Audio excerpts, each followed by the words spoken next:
एक स्टेज के ऊपर पाकिस्तान तहरीक इंसाफ और पीडीएम के दरमियान जो मुज़ाकरात का अमल था, इस एक नुक्ते पर आ गया था कि बजट के बाद जुलाई के महीने के अंदर केयर टेकर सेटअप जो है उसको लाया जाए और फिर इंतखाबात की तरफ जाया जाए। सिर्फ तफसील जो तय करनी बाकी ये थी कि पीटीआई का मुतालबा ये था कि बजट के फौरी बाद जैसे ही बजट पास हो तो वो उनका ख्याल ये था कि 1 जुलाई को असम्बलियाँ डिज़ोल्व करें और केयर टेकर सेटअप लें। और पीडीएम की तरफ से जो जवाबी प्रपोज़ल ये थी कि नहीं, जुलाई के महीने के आखिर में किसी वक्त करेंगे, लेकिन बाद में जो 90 रोज़ की शर्त है उसको हम 50-60 रोज़ पे ले आएंगे। तो सितंबर एंड पे मोर और लेस किसी वक्त इंतखाबात की तरफ दोनों जमातें बढ़ने पे आमादा थीं। अभी भी अगर पाकिस्तान के हालात के थोड़ी बहुत भी दर्द है पीडीएम के पास, इस्टेब्लिशमेंट के पास, हमारी जुडिशरी के पास और पीटीआई के अंदर, तो इन सारों को मिल के अक्टूबर के फर्स्ट वीक में कर लें या 30 सितंबर को कर लें, किसी वक्त इंतखाबात की तरफ इन्हें बढ़ जाना चाहिए और मुज़ाकरात करने चाहिए। किसी बहुत बड़े हादसे का इंतज़ार नहीं करना चाहिए। इतनी एक्सप्लोसिव सिचुएशन है जो इकॉनमी की है, जो ग्राउंड रियलिटीज़ हैं, जो सिक्योरिटी सिचुएशन है, लेकिन सब एक अपने अपने खेल के अंदर मगन है और शायद किसी को एहसास नहीं है कि अगर एक हादसा हो गया, अल्लाह ना करे ऐसा हो, तो क्या ये हालात संभाले जाएंगे। जो कुछ 9 मई को हुआ था, क्या वो बड़ा खुशगवार वाक़या था कि उसका इंतज़ार किया जाए कि अब हम बहुत तगड़े हो जाएं कि पहले इमरान खान नहीं था मानता, अब हम नहीं मानेंगे। तो थोड़ा सा नरमी अपने अंदर पैदा करें और पाकिस्तान और पाकिस्तानियों के मुस्तकबिल का सोचें। वो जो यूथ है ना, ढेरों ढेर जो बेरोज़गार है, जिसकी जेब में पैसा भी नहीं है, जो भूखे हैं, इकनॉमिक एक्टिविटी कोई नहीं है, फैक्ट्रियों में भी जॉब्स कोई नहीं है, पहले उनका सामने रखते हुए अगर आप फ़ैसला करेंगे तो फिर फ़ैसला लेने में आसानी हो जाएगी। और ये बिला वजह की पकड़ धकड़ ये किसी हद तक आपको फ़ायदा देगी, उससे ज़्यादा फिर ये काउंटर प्रोडक्टिव हो जाएगी। आज भी जेल से रिहाई हुई है अली मोहम्मद ख़ान की और शहरियार अफरीदी की, तो दोबारा पकड़ लिया गया।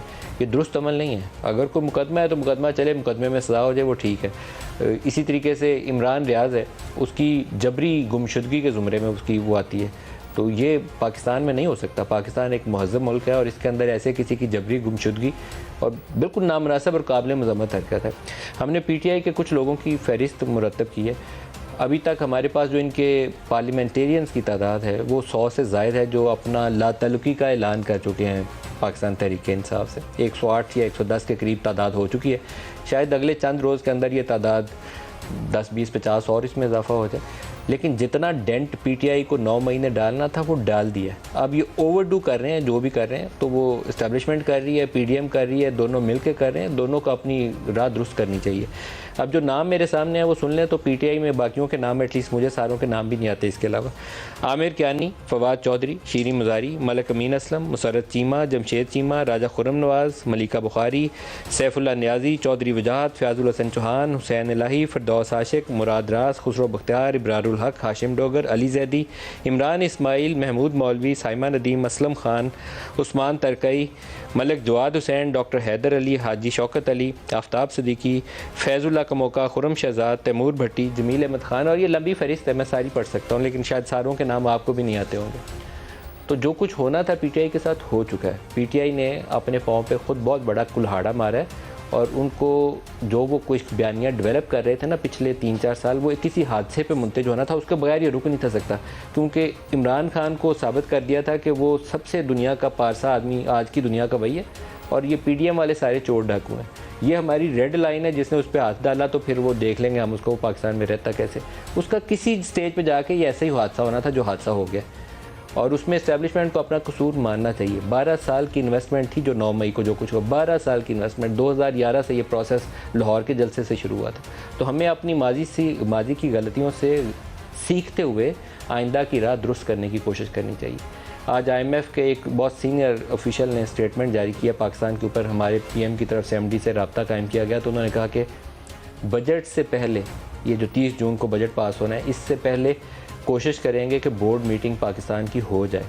हम इतने दुनिया में इस वक्त फंसे हुए हैं कि $2 अरब का फ़र्क रह जाए ना, तो वो आईएमएफ कहता है $2 अरब और करके लाओगे तो फिर बोर्ड पे लेके जाएंगे। तो 30 जून से पहले अगर हमारी बोर्ड मीटिंग हो जाए तो हमारे वो रुके हुए पैसे आ जाएंगे। कोशिश संजीदगी से करें कि आईएमएफ का प्रोग्राम रिवाइव हो जाए। बजट के बाद केयर टेकर सेटअप लाएँ, फिर इलेक्शंस पे जाएँ और हम एक नॉर्मल तरीके से रह सकें। वो बच्चे जो पढ़ के यूनिवर्सिटियों की डिग्रियां लेकर सड़कों पे मारे मारे फिर रहे हैं, वो कहाँ जाएंगे? उसका किसी के पास कोई जवाब नहीं है। ना किसी हुकूमत में बैठे किसी शख्स के पास है, ना इसका जवाब इमरान खान के पास है। ये सोशल मीडिया की कैंपेन से किसी का पेट नहीं भर सकता, और ना इसका जवाब इस्टेब्लिशमेंट के पास है। वो किसी और घोड़े को पाल लें, किसी और घोड़े को खड़ा कर लें, कोई फ़ायदा नहीं होगा, डिलीवर नहीं होगा। डिलीवर तब होगा कि वो खुद से अपने बलबूते के ऊपर कोई आए और फिर वो डिलीवर करे। नाज़रीन, वक्त सदा एक सा नहीं रहता, कभी के दिन बढ़े तो कभी की रातें। उरूजो ज़वाल एक फितरी कानून है और इस कानून की एक बड़ी मिसाल पाकिस्तान तहरीक इंसाफ है। एक वक्त था जब मुल्क के तूलो अर्ज से सियासतदानों को उनकी अपनी पार्टियों से तोड़कर जहाजों में बिठाकर लाया जाता और तहरीक इंसाफ में शामिल कराया जाता था। और आज वो वक्त है कि तहरीक इंसाफ के रहनुमाओं की यके बाद दीगरे प्रेस कॉन्फ्रेंसेस हो रही हैं। आमिर कियानी की प्रेस कॉन्फ्रेंस से शुरू होने वाला सिलसिला शीरी मजारी, फवाद चौधरी, फयाजुल हसन चौहान, मलिका बुखारी, मुसरत जमशेद चीमा, फिरदौस आशिकवान और बहुत से दीगर रहनुमाओं से होता हुआ मुराद रास की प्रेस कॉन्फ्रेंस तक पहुंच चुका है। नाज़रीन, हकीकत यह है कि बतौर सियासी जमात तहरीक इंसाफ ने 9 मई से पहले मुश्किल वक्त देखा ही नहीं था।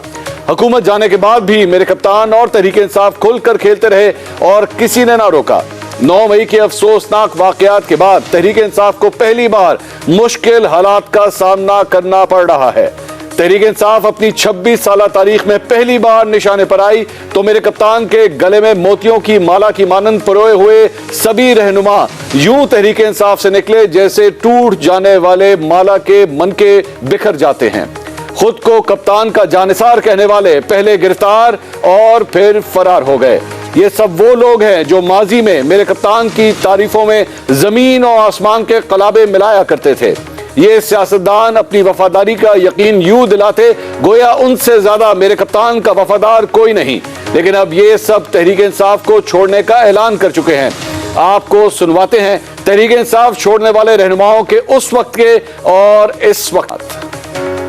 पाकिस्तान हकीकी आजादी का हसूल अपने मोहसिन इमरान खान की क़यादत में करेगा। आप हमें जेल में भी डाल दें तो हमें कोई फर्क नहीं पड़ता। मैं 9 मई के जो गैर आईनी गैर कानूनी इक़दामात थे उसकी मैं भरपूर तरीके से मजम्मत करना चाहती हूँ। मैं तहरीक इंसाफ से लाताल्लुकी का ऐलान करती हूँ। कौम खड़ी है इमरान खान के साथ, तुम रोक सकते हो कौम को? मैं पीटीआई या किसी भी सियासी जमात का हिस्सा नहीं होंगी।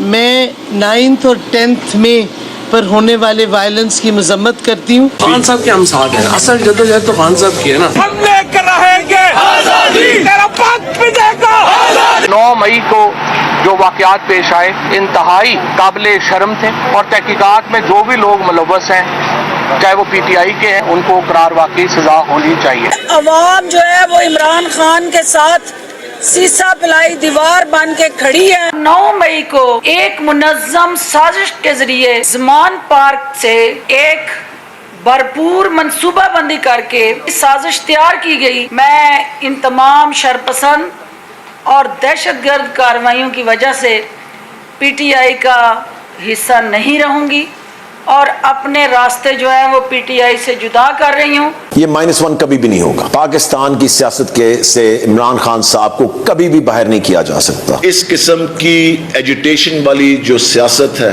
पीटीआई की, हम बिल्कुल उसके साथ एग्री नहीं करते। हम इमरान खान साहब और पीटीआई से अपने रास्ते जुदा कर रहे हैं।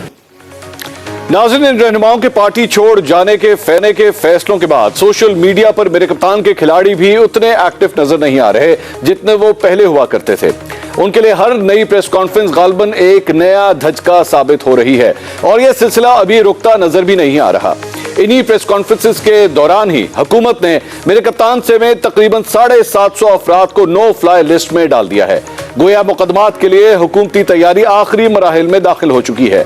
तहरीक इंसाफ के रहनुमाओं के पार्टी छोड़ने के ऐलानात और उसके कारकुनों के खिलाफ हुकूमती इक़दामात से पैदा होने वाली सूरत 10 सवाल हैं। सवाल नंबर 1, तहरीक इंसाफ के रहनुमा यके बाद दीगरे पार्टी छोड़ने का ऐलान कर रहे हैं। ऐसा ही कुछ 2018 में हुआ था जब बहुत से लोगों ने मुस्लिम लीग नून के टिकट वापस किए थे और मुस्लिम लीग नून उस पर बहुत तनकीद करती थी। जो काम 2018 में गलत था वो अब ठीक कैसे हो गया? सवाल नंबर 2, क्या इस तरह लोगों के पार्टी छोड़ जाने के ऐलानात से सियासी जमातें खत्म हो जाती हैं? अगर मुस्लिम लीग नून ने कम बैक कर लिया है तो तहरीक इंसाफ भी मुस्तकबिल में क्या वापस आ सकती है? सवाल नंबर 3, आज वजीर सेहत अब्दुल कादिर पटेल ने मेरे कप्तान की मेडिकल रिपोर्ट मीडिया में जारी कर दी। क्या किसी भी मरीज की इजाजत के बगैर उसकी मेडिकल रिपोर्ट जारी करना इखलाकी और कानूनी तौर पर दुरुस्त है? सवाल नंबर 4, 9 मई के अफसोसनाक वाकयात जिस वक्त हुए उस वक्त इमरान खान तो जेरे हिरासत थे। एक जेरे हिरासत शख्स को बाहर होने वाले वाकयात का जिम्मेदार कैसे ठहराया जा सकता है? सवाल नंबर 5, अगर मेरे कप्तान रिहाई के फौरन बाद यादगार शोहदा पर हाजिर होकर 9 मई के वाकयात की गैर मशरूत मजम्मत कर देते तो क्या हालात का रुख यही होता जो अब है? सवाल नंबर 6, आज वजीर आजम ने कहा कि जिस तरह अमेरिका में डोनाल्ड ट्रंप के हामियों को सजाएं सुनाई गई हैं, उसी तरह 9 मई के वाकयात में मुलव्वस अफराद को भी सजाएं होनी चाहिए। ये वाकयात काबिले मुजम्मत है, लेकिन क्या इन जज्बाती नौजवानों को इस्लाह का मौका देना ज्यादा मुनासिब न होगा? सवाल नंबर 7, मेरे कप्तान समेत 750 अफराद को नो फ्लाई लिस्ट में डाल दिया गया है। क्या हुकूमत एक बार फिर मेरे कप्तान को गिरफ्तार करने का फैसला कर चुकी है? सवाल नंबर 8, क्या हुकूमत को यकीन है कि इस बार मेरे कप्तान की मुमकिन गिरफ्तारी के बाद कोई बड़ा अवामी रद्द-ए-अमल सामने नहीं आएगा? सवाल नंबर 9, क्या मेरे कप्तान को मुल्की सियासत से माइनस करने का फैसला हो चुका है? अगर मेरे कप्तान को माइनस किया जाता है तो फिर तहरीक इंसाफ की क़यादत कौन करेगा और क्या तहरीक इंसाफ का वोटर उसको कबूल कर लेगा? सवाल नंबर 10, जहांगीर तरीन नई सियासी जमात बनाने जा रहे हैं। अगर मेरे कप्तान को छोड़ने वाले सियासी रहनुमा जहांगीर तरीन की छतरी तले इकट्ठे हो जाते हैं तो क्या उनके सारे पाप धुल जाएंगे?